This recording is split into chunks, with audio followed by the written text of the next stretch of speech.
Hey, what's up, everybody? Welcome to Vibing with Sleezy, the podcast. This is season 4, episode 15. And I want to thank everybody for listening and tuning in to season 4. The past few episodes has been a popular wide range of local artists, and that's been a lot of fun doing those episodes. It's helped me build a network with some artists in town, and it helped out my buddy's store, What Makes You Smile Gallery and Gifts. And then also, too, some artists have been able to sell some pieces just from promoting on the show. So it's been a lot of fun having those artists and being able to have that opportunity. But season 4 has been a blast. There's only a few more episodes left. So this is episode 15. And my special guest is a gentleman I went to high school with. We were always cool in high school. And we've stayed in touch over the years through social media and different things, and know some of the same people. So my special guest is Scott Steier. How are you doing? Good, brother. It's good to see you, Eric Clark. I Yeah, like that guy right there. thanks, bro. Thanks, bro. I appreciate that, man. I like you too, man. So I felt like man, J Town. We had some good times, and growing up in J Town was a fun time, a special place. So I'll ask you, because I know a lot of people that listen are from here, and also grew up in J Town. What was your thoughts on growing up in J Town? How'd you like it? What was your feelings on it? Honestly, man, like throughout the day, like going through classes and stuff like that, it was great. But I lived for going to Mr. Burke's shop, Yeah, welding shop every day. yeah. Shot. Rest in peace, Mr. Bird. Right. That was crazy. I was really upset when he passed, man. That was sad. Yeah, man, what a legend, dude. He was just such a great guy. I didn't even take his classes, but he was just always so nice and uh just a down to earth dude. Oh, most definitely. I remember anytime like lunchtime would hit, I would hit up Burke and be like, "Hey, man, sign me out so I can go get Taco Bell for lunch." He'd do it. That's awesome. Right. That is awesome. I mean, that just shows that he cared about his students, and he could trust the good ones, and he knew what he was doing. So yeah, he was a good dude. And did you did you like growing up like in J Town, like from the standpoint, like did you like the Gaslight Festival and doing all those things and kind of growing up in our neighborhood? I feel like our J Town neighborhood, kind of everybody, it is a little spread out, but everybody does kind of know each other and kind of does the same activities over time. Most definitely, man. Like Gaslight Festival was always like something to look forward to every year. It's like I'll never forget growing up, and my dad would be like, "Hey, man, we're going down to the Gaslight Parade for the day." It's like, yeah, we're Yeah. gonna get free candy. We get to see the hearse that does Industrial Nightmare come through the parade. Get to Oh, see like the Taekwondo kids do their routines and stuff like that. It was cool to see, yeah. and like it was always it's always that fun time of year right before Halloween where it just starts getting cool and it's the perfect weather just to get out with your family and have fun.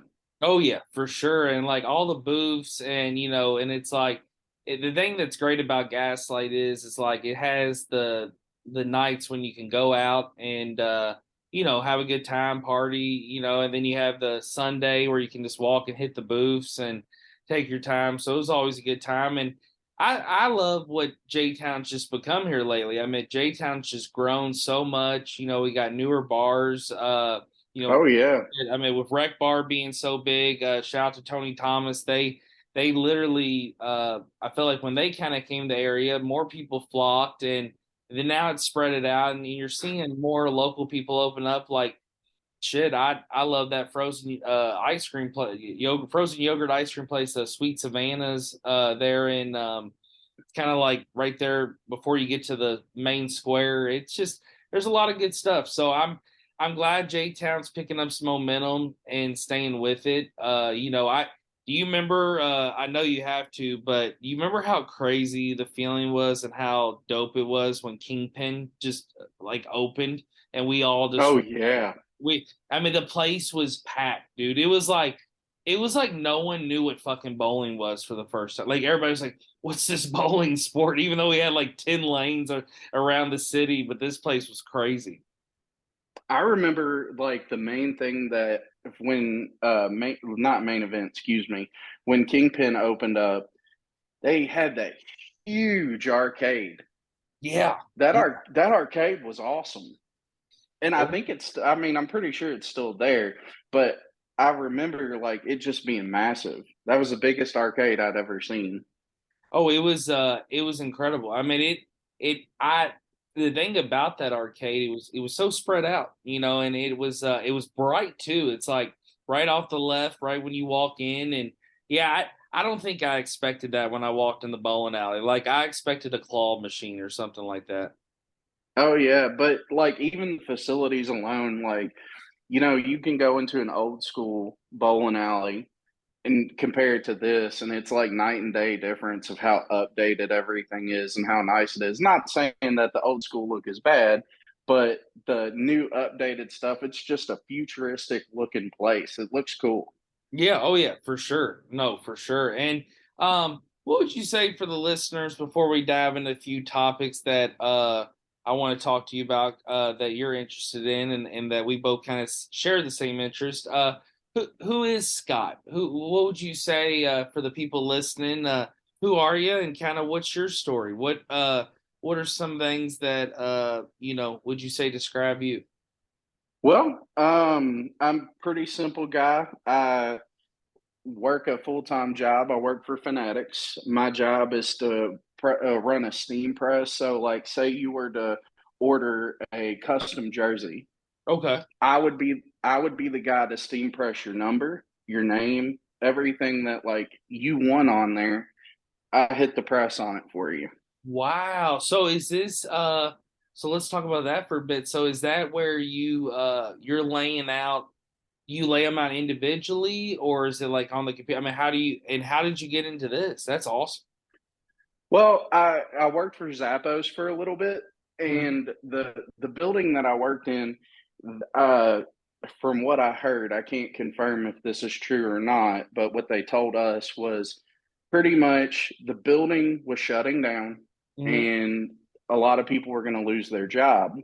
Oh wow. I went and applied like that day with Fanatics and heard something not like within 24 hours of applying and went there because I knew I was going to lose my job. And ultimately, Zappos did close their facility. They still have a storefront in the mall. They just don't have a big like warehouse facility now that I know of. Now, I could be wrong about that as well. Was that probably because of inventory and different things? And I think, but I also heard a few things from my manager that there was some conflict with the people who were renting that building out to Zappos. Mhm. And that's all I really know. I can't say yay or nay on other things because that's getting into like subject matter I don't know a whole lot about. Yeah. You know what No, I'm I feel saying? you. I feel you. Yeah. But yeah, Fanatics picked me up and I've been doing it ever since. So like you put in an order, like I said, we print the number on it. Like it comes in like this pre-cut bag. Sorry, I have a cat trying to get in the way. Go away. Oh, you're all So, good, man. I've had pets join episodes. Shout out to the cat.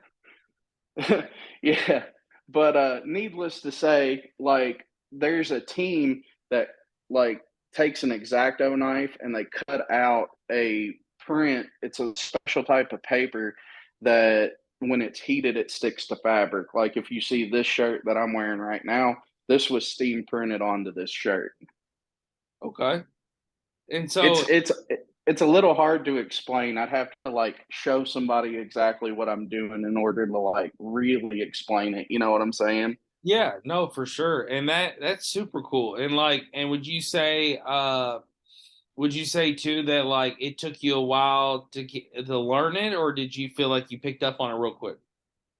Oh, they have a certain set of standards that when they train you, like they give you tools to follow. So, like, literally, you might mess up on your first one, but after that first one, you'll never mess up again because you have all the tools that you need to do the job right. And, like, sometimes you have like a defect in like a label. They Mm, send that, like, once it's printed and pulled off, if there's a defect, they send it to another department that makes that right and fixes that. And then, that way they don't lose product. Okay, that's cool, and that's really smart too that they have that, and that's kind of what a lot of those companies do is like they have so many different departments, and it's like people are like, do we really need all these departments? But you really do to kind of keep it going and keep the movement going. Because I mean, you all are, dude. Fanatics is the one of the biggest brands in the world when it comes to sports, and it's like you all are pumping out a lot of stuff, man. Oh, for sure. And don't get me wrong, even though that the jerseys that we produce aren't necessarily what they wear on the field, but it's a replica of that.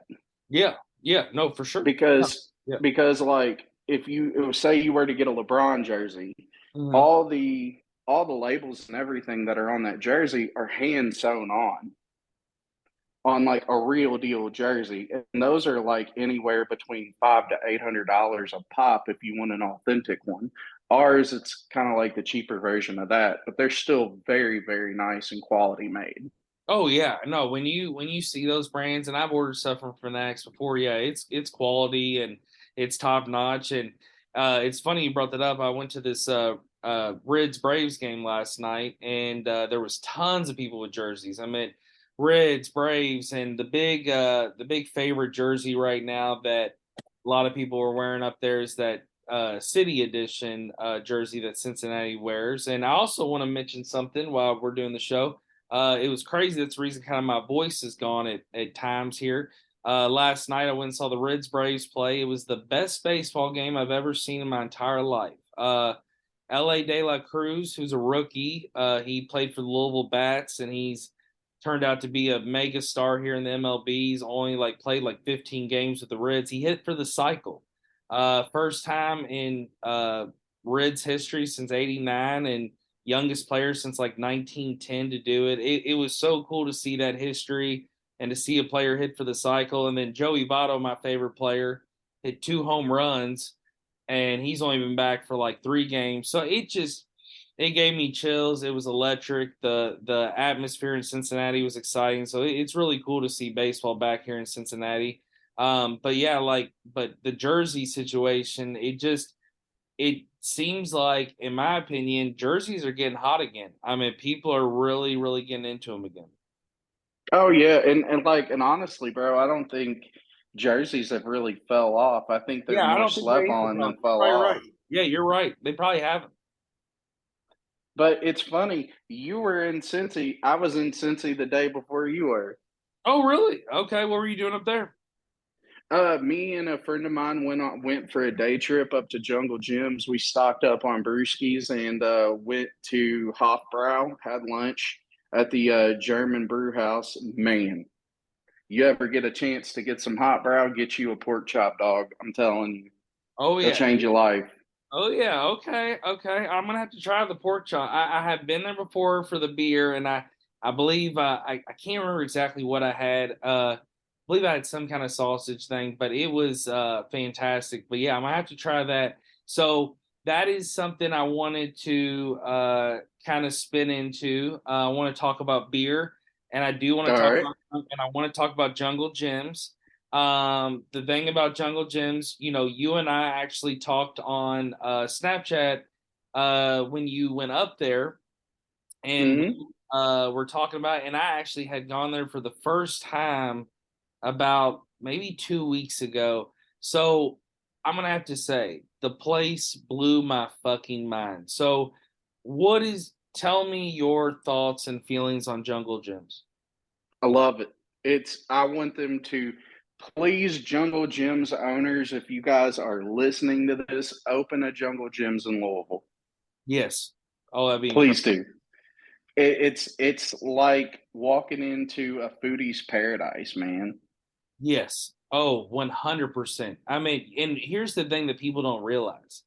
You think you're just walking into like a grocery. No, you're walking in almost a grocery fun house. Like there's restaurants tied in like with little mini shops, and then it kind of spreads out, and they have like almost 10 to 12 different departments with you got food that's packaged up, you got imported food, and the thing that's the craziest thing of it all, I mean, they have tons of crazy shit. You know that. But just that one section when you walk in and it's like all the food from all the different countries and they have like little flags and like tabs on each aisle that say like France, Indonesia, Argentina, and I'm walking through and it's like all this shit that's shipped in from other countries and I mean it's incredible the shit you can get access to. Oh yeah, for sure. And I even noticed we both are advocates for the same thing. They have a entire case that's full of hemp products, Delta 8 products. They have edible Delta 8 products, smokable Delta 8 products, and like Oh, it's crazy. that's awesome. Yeah, because yeah, we definitely are brothers in that. And Yeah. shout out to also we had some big news happening besides sports gambling becoming legal here. Medical marijuana is finally becoming legal in Kentucky, and I'm really excited for the future of that. I'm excited just for this nation to keep growing and keep legalizing. And I'm also really excited to see where hemp and Delta 8 take off. They're really doing a lot of beneficial stuff for people. People have used hemp and Delta 8, and I've heard them say, like, oh, it's not really for me. But then you talk to others, and it's literally like saved their life and it's changed them for the better. And so, Dee Dee Taylor of 502 Hemp's been on my show a couple times, big advocate for hemp and promoter and has her own product. And it's just Miss important. Taylor's awesome. Say it again. Miss Taylor's awesome. Oh I've yeah, met no, her a few awesome. times. Yeah, dude, that's awesome. I'm glad you all have connected, man. She is awesome, and I think too, there's a lot of people that are misunderstood and confused about hemp and marijuana still to this day, and misinformed and uneducated on it. So it's good to have people like Dee Dee Taylor to inform people, and then I think people like me and you we're big advocates on it and push it and not ashamed of it. So it's just going to take time. It's going to keep taking time. Most definitely. Yeah, but it's going to happen eventually. So beer wise, when you went into Jungle Gyms, I noticed the beer section too. I actually was on a lunch break with work. I was up there working, and so I didn't get to dive too much into the beer section. So what what did you like about their beer section? The fact that you can go in there and literally find anything that you want. Like, say you're a beer connoisseur and you like a type of beer that's specific to like Japan. Mhm. You could go into Jungle Gyms and literally walk to the Wall of Fame and look up and eventually find what you're looking for because they That have almost everything. wow. Okay, now speaking of Japan, just out of curiosity, what's your favorite Japanese beer? Honestly, I've never had Japanese beer. Okay. It's definitely on my list, but I think Golden Buddha is a Japanese beer. I've had it. It's not bad. It's pretty good stuff. Yeah, the little comes in a little green bottle, looks like Buddha or like a little Buddha guy on there. It's like, Yeah. yeah, that's cool. I seen those at shout out to Kyushu. It's a sushi place off Hurstbourne, there by Shoe Carnival and Liquor Barn. They're great people that own that place, and they were Kansai, and now they're Kyushu, and they sell those little Golden Buddha beers. So I've sat at the bar and I've ate some hibachi, and they have them like lined up and shit, and it's just cool to see those little Buddhas. They're kind of fun looking. The one beer I'll recommend for you, and my favorite Japanese beer, you should definitely try it. You can get it at Liquor Barn. You can get it at a few places in town. You can get it. Karen Ichiban. It's a Japanese beer. It's actually distributed through Anheuser-Busch. I know in some places. It actually was also has ownership with Four Roses owns some of it. So when you go up to Four Roses on the bourbon tour, they have two locations. They have a like a bottling plan. They have one where it's like their actual tour place and like with tasting room and all that. I think both places have tasting room, but this one has like a really big tasting room. Well, I went in there and I love Karen Ichiban, and that's usually what I drink if I'm at a Japanese restaurant. And they had tons of the product there, merchandise. And I was like, "What's this about?" And they're like, "Yeah, we own some of this, or like own some of the rights." So definitely a beer for you to try. And and I know Sapporo, it's a good one too as well. I've So had Sapporo. yeah, that's a good one. That's a good one. Yeah, that's a good one. I didn't realize that was a Japanese beer. Yeah. Sapparo's one.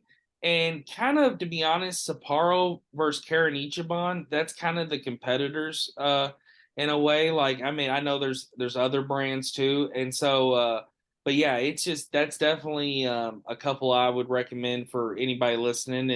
And what are some of your favorite international beers that aren't made here?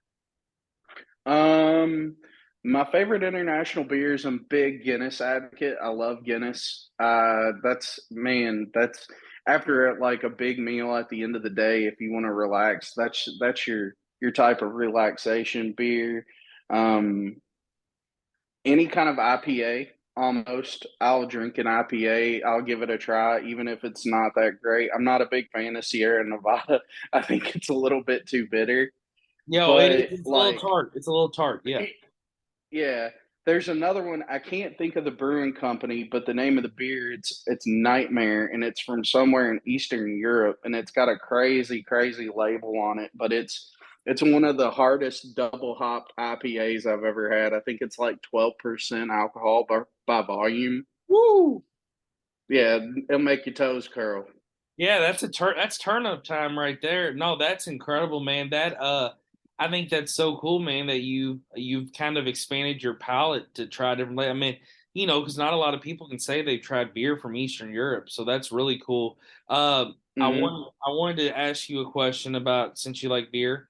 I had never had it before, and I actually just had it for the first time on Father's Day. My dad on Father's Day called me up and was like, let's go get drunk. Let's go bar hop all around town. And he's like, I got a list of about 8 places I've never been in town. I kind of want to give a shot. So we hit most of them, and we stopped at a place in Shelby Street in Smoketown called and I could be pronouncing this wrong, so I apologize to the place, but Cannery Ballroom, or Cannery, not Cannery Ballroom, Cannery Club, no, the Cannery Club.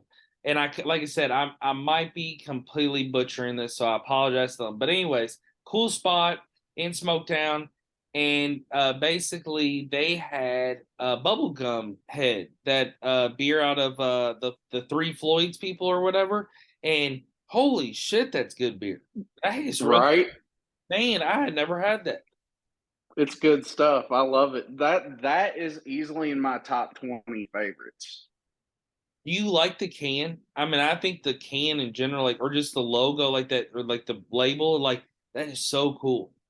Oh, most definitely. I think a lot of these beer companies pull in a lot of people. Like, if, like, for Jungle Gyms, for example, if you go through that beer section and you notice like labels and stuff like that, I think what pulls a lot of people to like buy and try different beers, if they are beer heads like us, they see that cool label and they're like, damn, that looks awesome. I'm going to try that. Like, I did that with one last night that I tried that was a Puff Tart beer.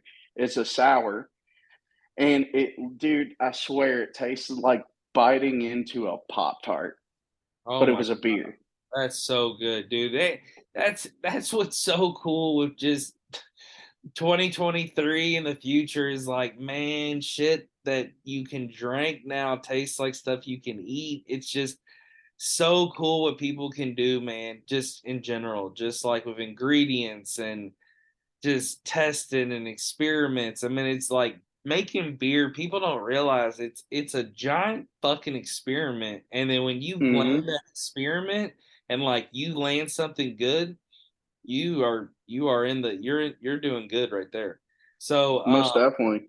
I was gonna say another thing with beer that I've noticed, you brought it up, sours. Okay, so what are your thoughts on sours, and kind of, I mean, kind of explain what a sour is. I'm still kind of learning about them. So sours are normally like fruit-based beer. They have more of a fruitier taste. They are obviously really, really sour. Like I've got another one in my freezer right now that like when you crack it open, it smells like a bag of Sour Patch Kids. Oh shit. Yeah. So like normally the fruit is what usually gives it a sour taste. It's all based on like how it's brewed and whatnot. But I love sours. Sours are good too. They're Yeah. really refreshing. Yeah, that's what a lot of people say. They're like it gives you that refreshing. It's like good on a summer day. Shout out to my buddy Trevor. He actually he's a big sour guy. And something I noticed that, a lot of people have been drinking a lot of now. I can't get into them. I don't have the taste for them is the seltzers and stuff. Have you dived into any of those? I've tried White Claw. It's not bad. And like I'm not the biggest fan of seltzers either, but here's the thing about the seltzer. If you're trying to lose weight and you still want to be able to drink alcohol, they don't have a whole lot of calories in them. So they're not really that bad for you, whereas beer has a ton of calories in it. Mhm. No, And that's right. That's true. and also the seltzers, they're a little bit stronger than your average beer, so they'll get you drunk a little bit faster if that's what you're trying to achieve. Yeah, no, because I mean, some of them, yeah, they got a little bit higher alcohol content in a little bit of them, and two, it's like they also seem like I said, they're not my cup of tea, but I've been at lake parties and just events where people are drinking them, and it seems like people can fly through them like almost like they're water, just because they're so drinkable. Well, it's scary how drunk you get off of them because like you have four of them, then you stand up and you're like, whoa. Yeah, yeah, it's like, and then you're like, oh fuck, I drank some claws, now I'm breaking laws, and it's just like, oh, shit, I'm all buttered.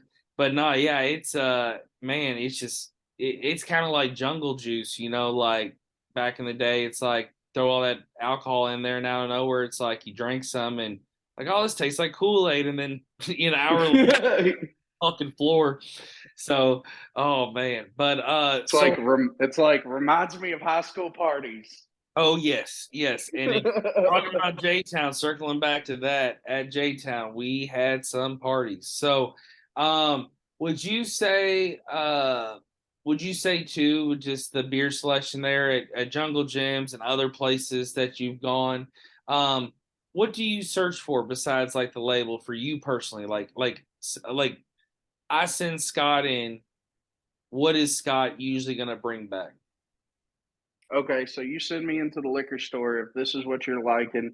If you want like a calm, chill night and it's like a pizza night or like wings night with bros, I'm going, I'm gonna get a fifth of bullet and I'm gonna bring a case of PBR. Okay. PBR is the perfect beer to pair with anything, in my opinion.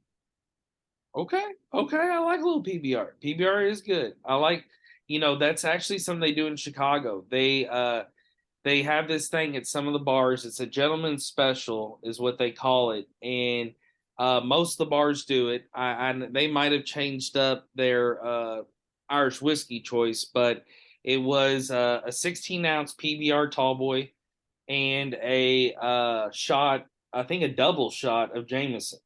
And woo, Oh hell yeah!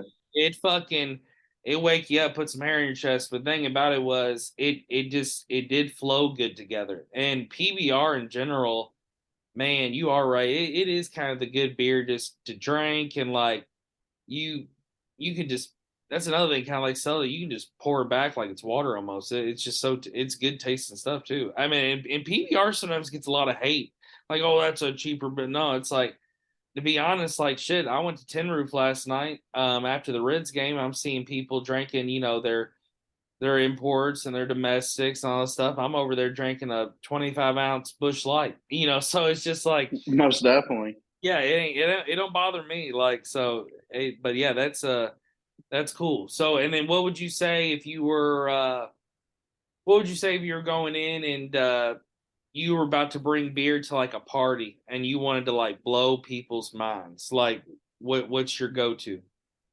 Left-handed nitro milk stout. Ooh, good fucking I'm a pick. Okay, with the hand. I'm With a that hand, I'm yes. a I'm gonna blow everybody's socks off and be like, "Here, dog, try this beer. It tastes like a milkshake." Oh my gosh, dude.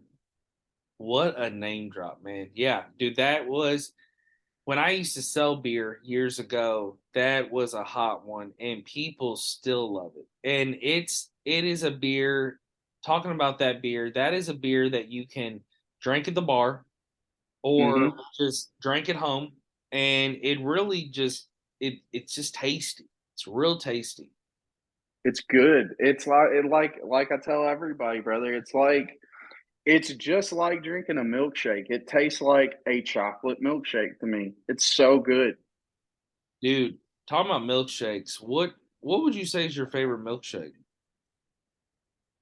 Mm, Like I if you, like to go classic with like a vanilla or strawberry, okay. but like I get a little kinky with it and add a little chocolate in there and mix it up, swirl it up a little bit. That if you mix it with the vanilla, it makes the vanilla a little bit more richer.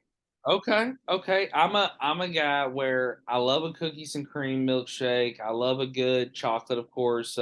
Strawberry is good. Banana, like I'm big on anything banana. But something here recently that I discovered, which man, the more you fucking play with these apps now for these restaurants and different places, you can customize so much shit. And something I realized at Chick-fil-A, I didn't know you could do this. So I ordered a cookies and cream milkshake the other night on the app, and it was like it said something like on there like add-ons or customize, and I'm like, what? Oh, I'm like, what am I gonna be able to do that's like different than what they already did? So I click on it and I said add strawberry syrup to the cookies and cream milkshake. I said that sounds good. Well, I'm thinking in my head chocolate covered strawberry. That's like what I'm thinking. hmm. Well, so the line for the drive-through was deeper than I've ever seen it. So I park, I walk in the restaurant. I'm like, yeah, I got the to-go order for Eric. They're like, okay, we're working on it. So what's hilarious is I see these two girls, I guess, over by the ice cream thing, and I'm just eavesdropping. Like I hear them talking, and one of the girls is like it's not even that big of a deal. All I did was add strawberry syrup, and this girl was like, "Oh my god, Dog. this guy added strawberry syrup to the milkshake," and then the other girl was like, "I don't know why he would do this. It's like ruining the cookies and cream milkshake." And then this other girl was like, "No, that's like a chocolate covered strawberry. I think he's on to something." And I'm over here like, wait, hold on. This has always been an option on the app, but have I just blown everybody's fucking mind in here by clicking the button? Like they've been waiting days for someone to just click add strawberry syrup. I mean, it literally caused a three-person debate, and I'm like, it's not that serious. Like, and it was worth it. It was a good ass milkshake. That's when you just sit back and listen and eat your popcorn and are like, I'm gonna see what they think. Exactly. I just love how the one girl who's never fucking tried it, never had it in her life. Clearly, she admits it, and she's over there like, I don't even see how I can't believe he's ruining this milkshake. I'm like, I almost was like, bitch, go grab a straw, stick it in there, and give it a try before you give it to me. Like you are talking shit before you've even tried it. So, but no, there's some good milkshakes out there.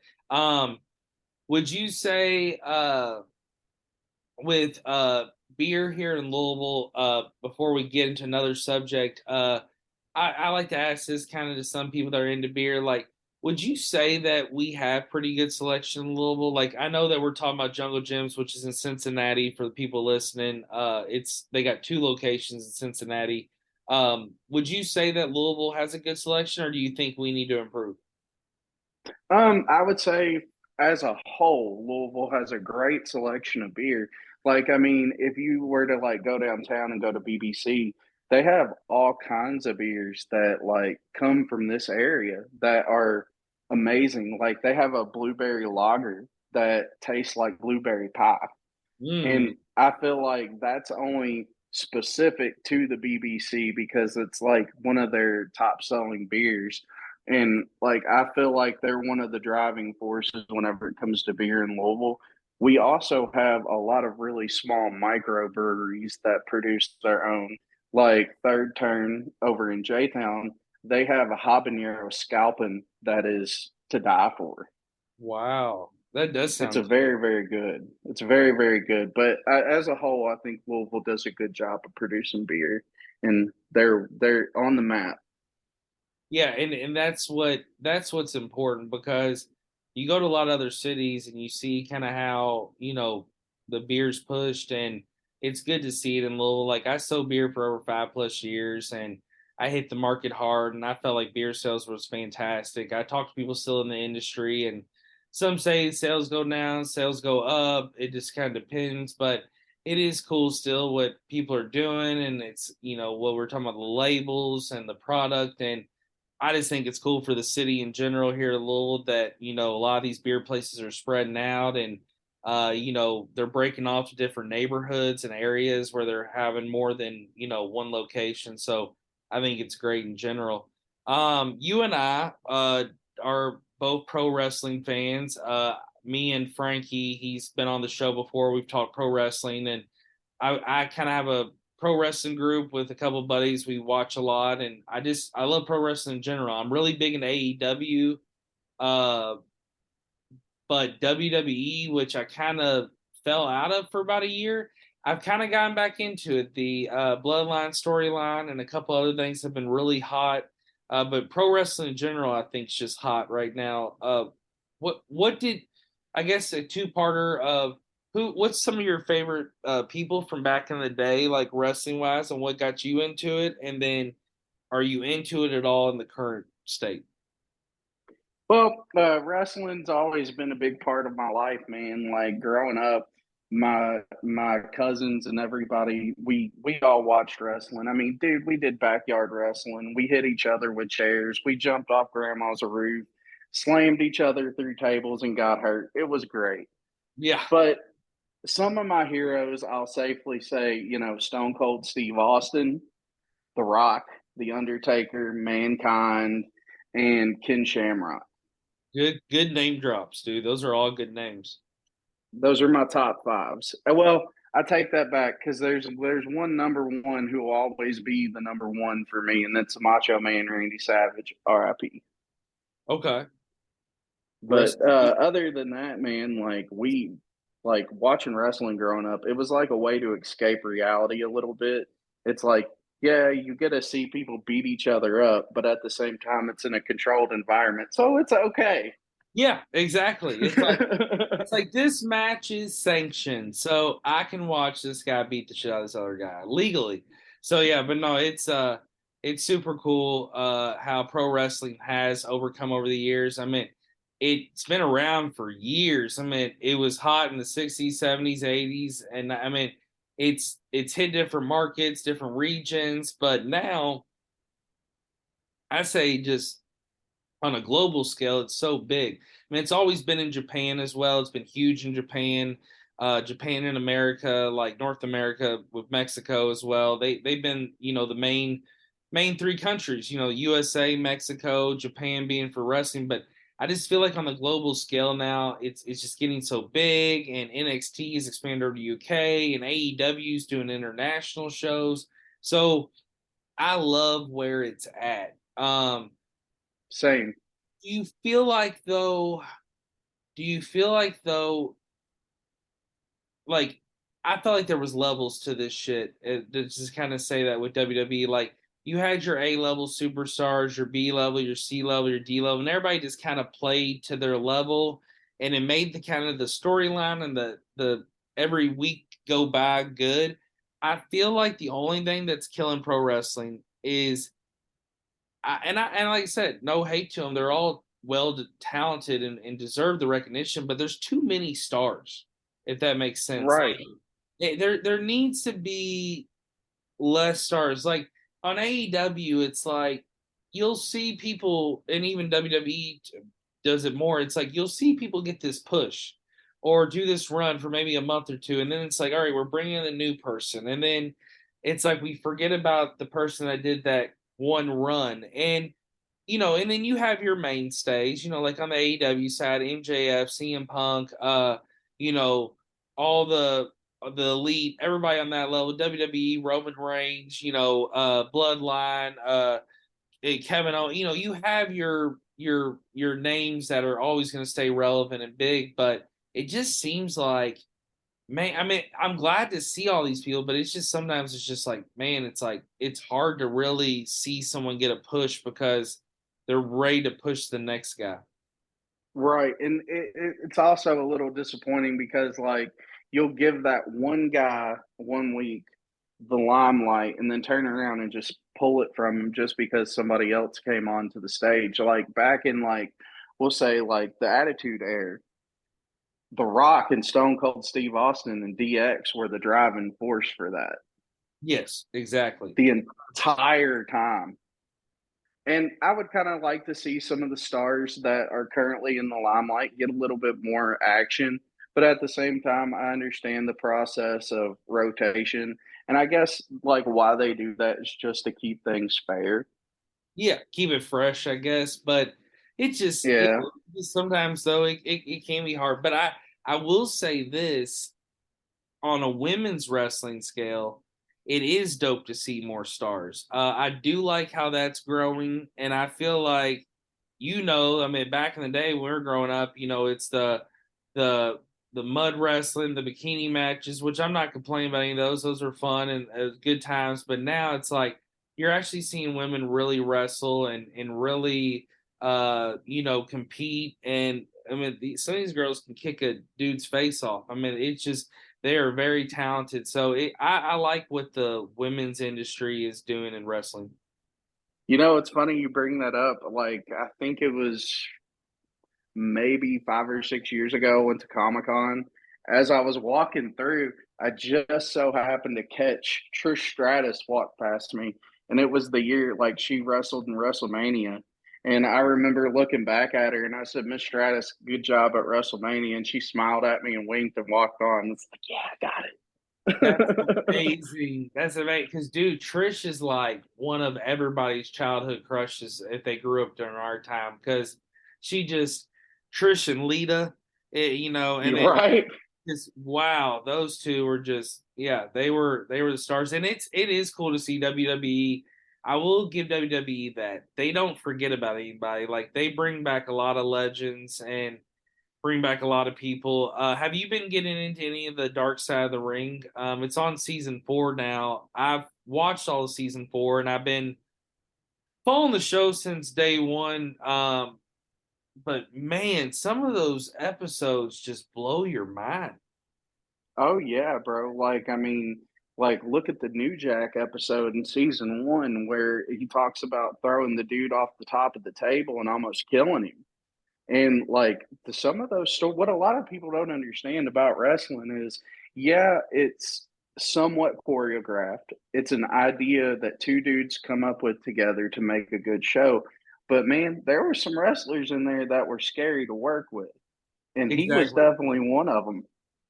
Oh, I mean, New Jack was a guy that, you know, to hear him with his drug usage, that's another thing. Like he's pushed to be one of the main stars. He does heavy drug usage, and then he's also wrestling a lot of green people, a lot of rookies, and and it's like he was given the opportunity to beat the fuck out of people and Oh do these yeah. things. But he also, I think, halftime he was so high he didn't even realize what he was doing.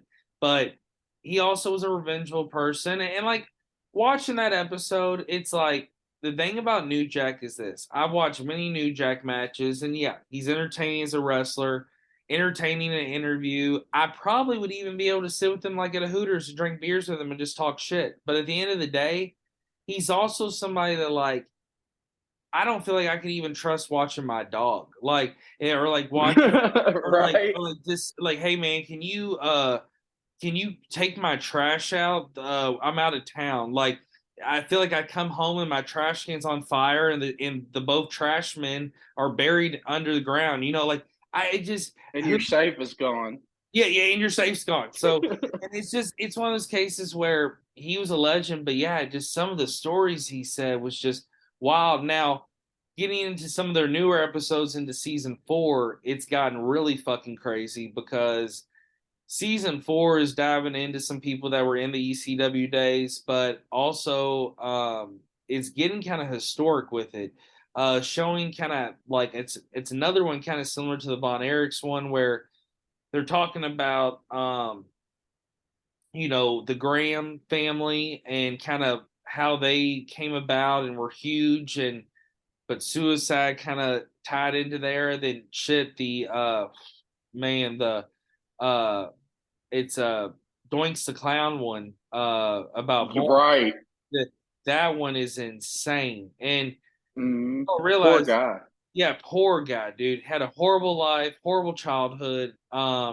Really, to be honest, was kind of viewed as this demonic clown even before he put the outfit on by his peers, just because how crazy he was, like mentally. But he killed that evil clown. I mean, I'm not gonna lie, growing up, Doinks the Clown, I was really, really in my younger days, but you were able to play with him as like a playable character on the games, and Mm-hmm. he always was just interesting to me. I was just always like this fucking character, but kind of short lived. Only had a little year. Like a lot of people we look back on, like Doinks, Yokozuna, a lot of these kind of novelty characters who are Hall of Famers or could be or at least legends. It's like they don't they don't always stick around for the longest, So it's No. of course Taker did, and Kane and like because Kane was supposed to be another one like that where he was going to be for a while and ended up taking off where he was a mainstay. So it just kind of it hit or miss with different wrestlers, but that's really cool to talk about wrestling man, with you because and I feel like I'm definitely gonna have to have you on for another episode, another season because I know we could probably sit and talk wrestling for hours and it's just man, it's good stuff out there. So, music wise, another thing that you and I have always seemed to like the same kind of rap hip hop. A music style is going to kind of talk to you about because I know that you've listened to and I've shared with you before. I don't know a lot about, but like metal and kind of hardcore, kind of like a lot of rock. Like you listen to that as well.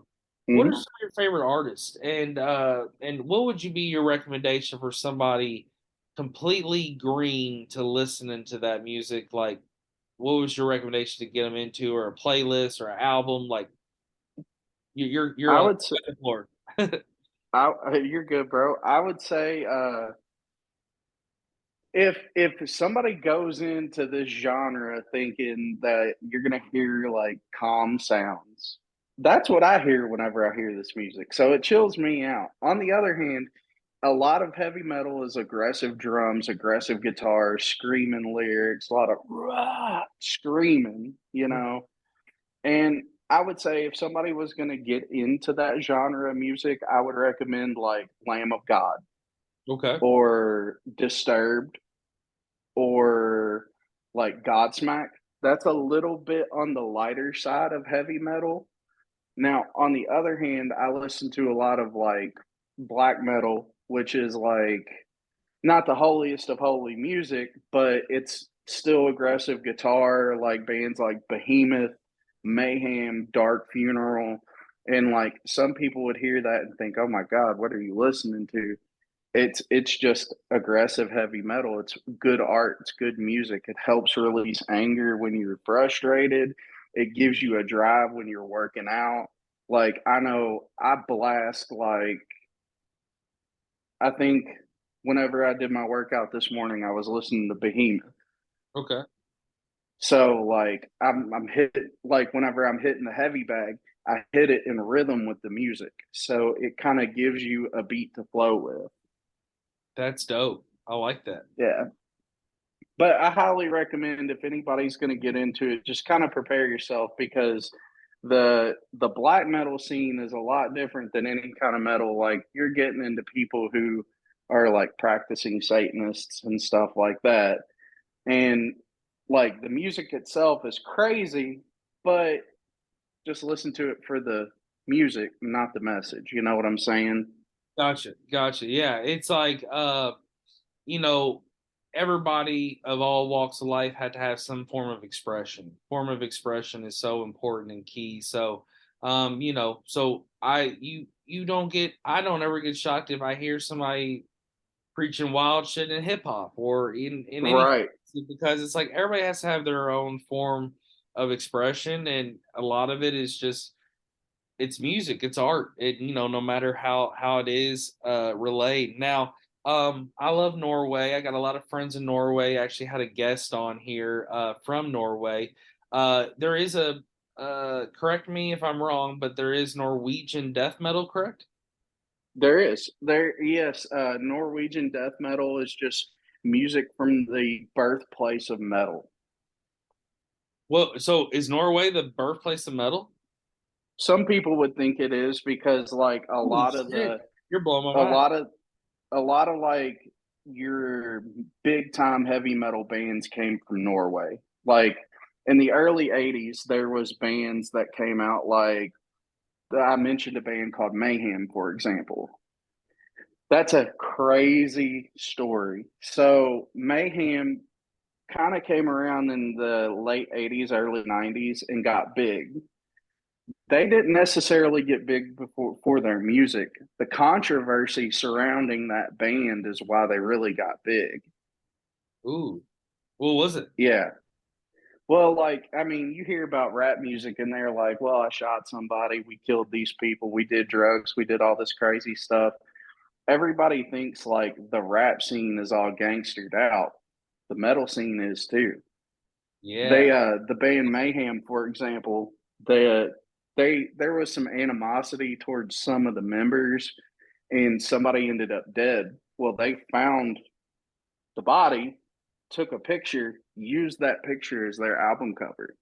Holy. But now that album cover is banned in like a whole bunch of countries that I know of. I'm not sure if it's still on the ban list or not, but I know the last time I checked eBay for a vinyl of it, What, thousands for a 1,000? copy. That is wild, man. Because it's crazy to me.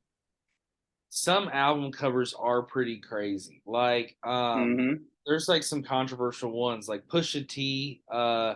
He did one where, his big push in his rap music is like he's a former coke dealer, drug dealer, but he had like Whitney Houston's bathroom where they found her dead, but like I guess he had Kanye and like Good Music pay. This is what I read. Like, I'm not even a big Pusha T fan. I'm never really been a huge fan except when he was with Clips, but he had a the album, and I think they had to pay like 80,000 plus dollars or something to get clearance on it. But it's just crazy, just what people do just to kind of get that push. I mean, I remember walking through the music aisles because I'd always buy CDs and shit at Target, Myers when I was a kid, and that Little Kim album where she's like basically naked but wearing just like Mm-hmm. wearing like a damn suspenders thing. Holy shit. As a kid, I was like, yeah, I want that Little Kim album. But so yeah, and it's just, man, she was unbelievable. But yeah, but there's just some